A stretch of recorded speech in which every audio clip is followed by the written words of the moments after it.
The first time I realized something was seriously wrong, my dog was dragging himself across my backyard like he was trying not to scare me. That's the part that still gets me. Not the lawsuit threats, not the dead lawns, not even the county inspectors parked outside our neighborhood for 3 straight days. It was the way Duke looked at me that afternoon, confused, shaking, foam hanging from the side of his mouth, while his legs kept giving out underneath him like his body had suddenly forgotten how to work. And the crazy part is, about 6 hours earlier, the people responsible for it had been outside smiling at everybody like they were hosting some kind of suburban garden parade. I live in a neighborhood outside Raleigh called Maple Ridge Estates, one of those HOA communities where people care more about grass than marriage vows. Every mailbox matches, every fence has regulations, and every month somebody gets fined because their trash can sat outside 20 minutes too long. I never really fit in there. My yard was patchy, little dry spots here and there, clover popping up whenever it wanted.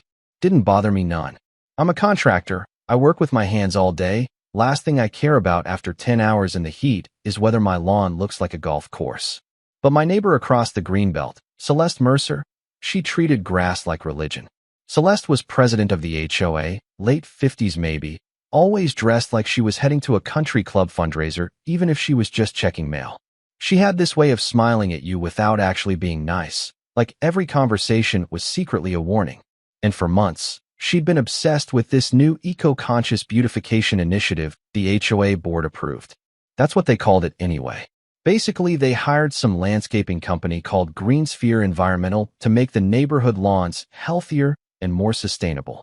Yard signs everywhere, little slogans talking about protecting families, pets, pollinators, all that polished fake corporate language people use when they want you to stop asking questions. Duke loved running along the fence line behind my house because squirrels nested in the oak trees near the HOA common area. Every morning he'd patrol like it was his personal security route. Golden Retriever, 10 years old, sweetest dog I ever owned. Got me through my divorce, through my dad dying, through those nights where the house feels too quiet and you start hearing your own thoughts louder than you want to. So when I found him stumbling near the back gate that Tuesday afternoon, I panicked immediately. I threw him into my truck so fast I forgot my wallet on the kitchen counter. The vet clinic was 20 minutes away, and the whole drive Duke kept twitching in the passenger seat while I talked to him like somehow my voice alone could hold him here. Stay with me, buddy. Come on now, stay with me. Dr. Perez met me outside before I even parked straight. They rushed Duke in the back while I stood there smelling antiseptic and wet tile, feeling completely useless. About 40 minutes later, she came out still wearing gloves, and I could tell from her face before she even opened her mouth. It looks like toxic chemical exposure, she said quietly. Most likely herbicide poisoning. High concentration. I remember staring at her like the words didn't connect right away. Herbicide. Duke didn't eat random stuff. He barely touched table scraps unless I handed them to him. Then it hit me all at once. That morning he'd been running the fence line near the HOA lawn crews. Dr. Perez asked if any nearby properties had recently been treated. I actually laughed a little when she said that, because I remembered those ridiculous green signs staked all over the common areas. Safe for children. Safe for pets. Safe for the environment. Yeah, safe. Duke stayed overnight at the clinic. I didn't sleep at all. Around 3 in the morning, I sat on my back porch staring toward the greenbelt, and for the first time since moving into Maple Ridge, I noticed how unnaturally perfect those lawns looked. Not a single weed. Not one brown patch.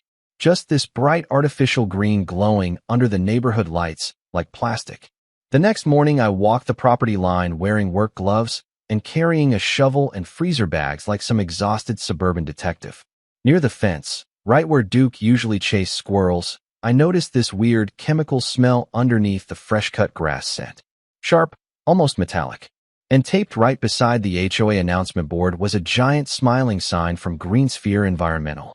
100% organic lawn renewal program. I just stood there staring at it while my hands shook. Because deep down, I already knew somebody was lying. I wish I could tell you I handled everything calmly after that, but honestly, I was furious in a way that felt physical, like my whole body was vibrating all the time. Duke was still at the clinic hooked up to fluids when I drove across town to a soil testing lab a buddy of mine used years ago during a construction dispute.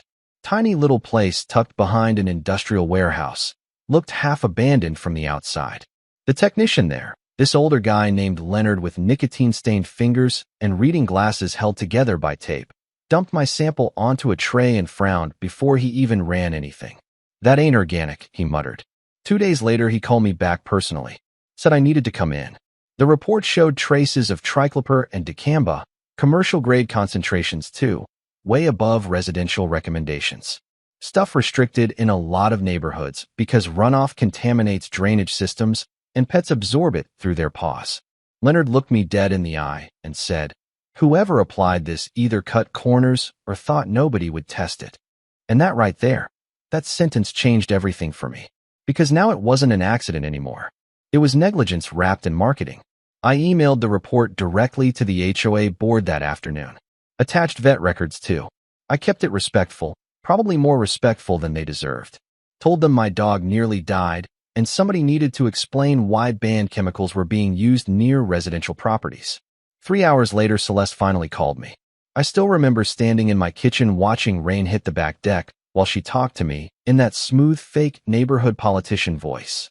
"Ethan, we understand you're upset," she said, dragging out the word upset like I was overreacting about a parking ticket instead of a poisoned dog. "But Greensphere assured us all treatments are compliant. My dog almost died." Well, animals do get into things. That silence after she said it, man, I can still feel it in my chest. I asked if she even read the lab report. She sighed loud enough for me to hear irritation through the phone.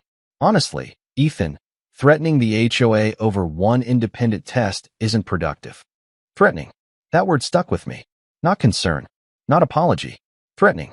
Like I was the problem now. I hung up before I said something stupid. Later that night, my next-door neighbor Ron came over carrying beer and acting nervous. Ron was retired military, quiet guy, always trimming hedges at exactly 7 in the morning like he was still following orders from somebody. He leaned against my porch rail and lowered his voice. "You didn't hear this from me," he said, "but Greensphere got rejected by 2 nearby counties last year after runoff complaints. Apparently Celeste pushed hard to hire them anyway because they were cheap and promised championship-level lawns." Ron shook his head and looked toward the greenbelt. "That woman would spray nuclear waste if it kept crabgrass away." We both laughed a little at that, but there wasn't much humor in it. Duke came home 3 days later weaker than I'd ever seen him. He could barely climb onto the couch by himself. That messed me up more than I expected. Dogs don't understand betrayal. He didn't know the place he loved running through almost killed him.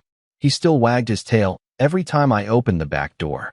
For the next week, I watched landscaping crews continue spraying around the neighborhood like nothing happened. Kids riding bikes nearby.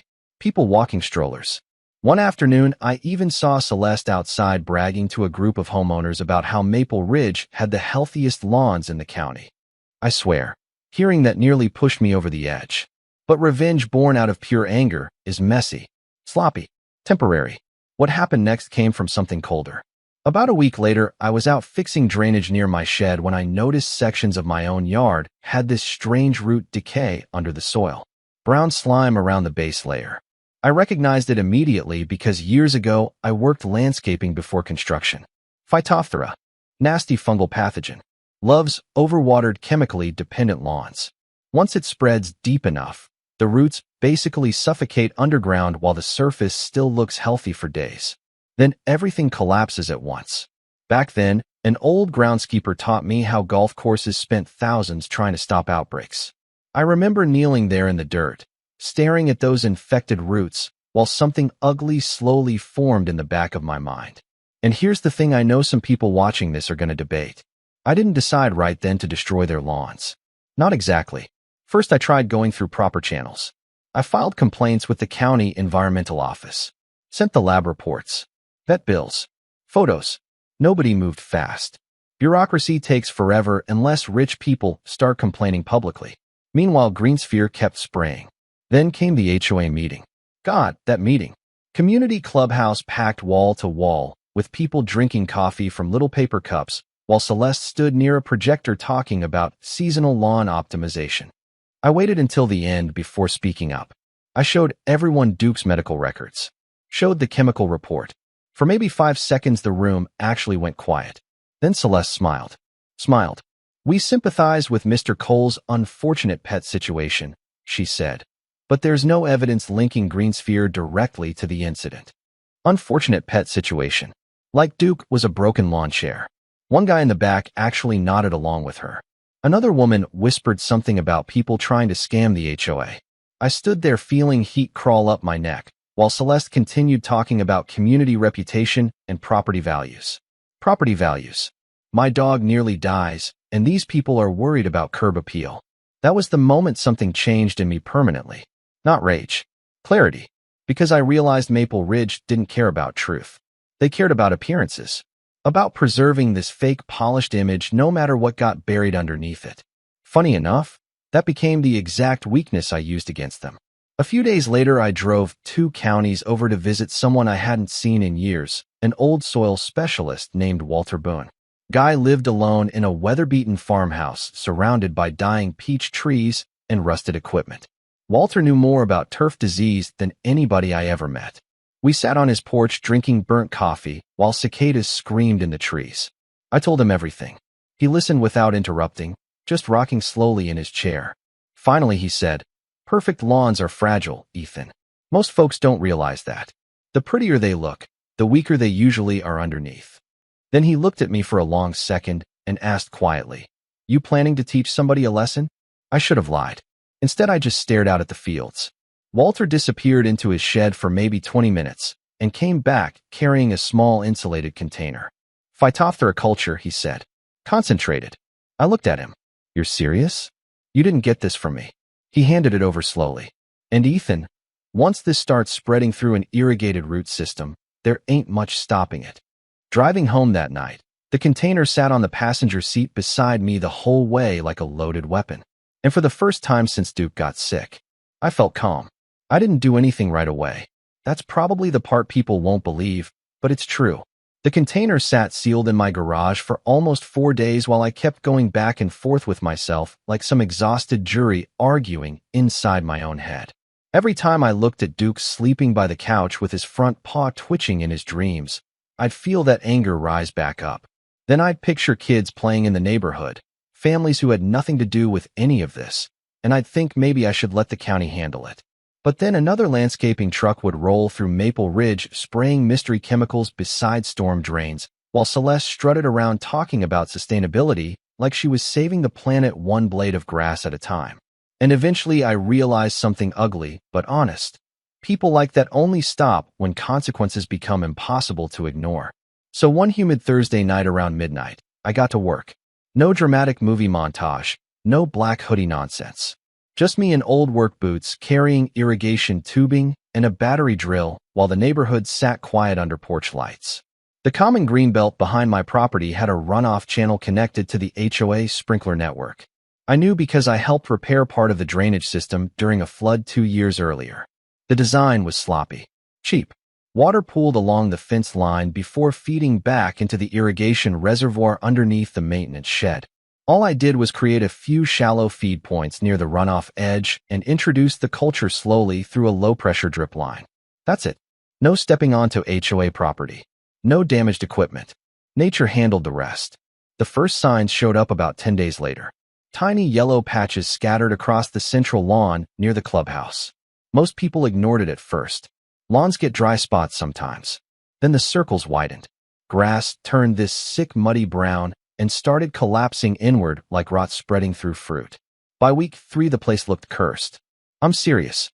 Huge dead rings stretched across the once perfect greenbelt, wet mush under the surface.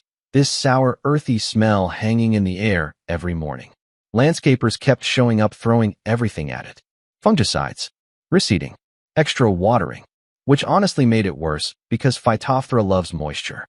Watching them accidentally feed the infection was almost surreal. One morning I sat on my porch drinking coffee while 3 HOA board members stood ankle-deep in dying turf arguing with a landscaping supervisor who looked ready to quit on the spot. "It's spreading underground," the guy kept saying. "I don't know what you want me to do." Meanwhile, neighborhood Facebook groups exploded into chaos. People blamed grubs, toxic mold, sabotage. One woman claimed it was caused by 5G towers, which honestly might have been the funniest thing I'd heard all month. Then somebody posted drone photos comparing the lawns from just 6 weeks earlier. The difference looked apocalyptic.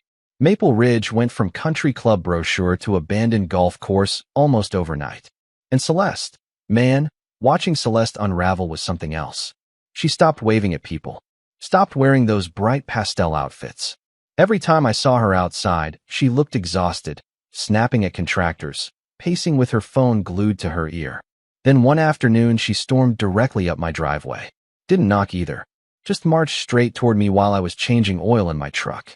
"You've been smiling an awful lot lately," she said. "No hello. No small talk." Her voice sounded shaky under the anger. I wiped my hands with a rag and looked at her. Should I not smile on my own property? "Don't play games with me, Ethan." She stepped closer. Something was introduced into those lawns. I shrugged. "Maybe your miracle landscaping company screwed up again." Her eyes narrowed hard. "You think this is funny?" And right there, for half a second, I almost told her. Not because I wanted credit, but because I wanted her to finally feel uncertainty. Fear. The same helpless feeling I had sitting in that vet clinic wondering if Duke was going to make it through the night.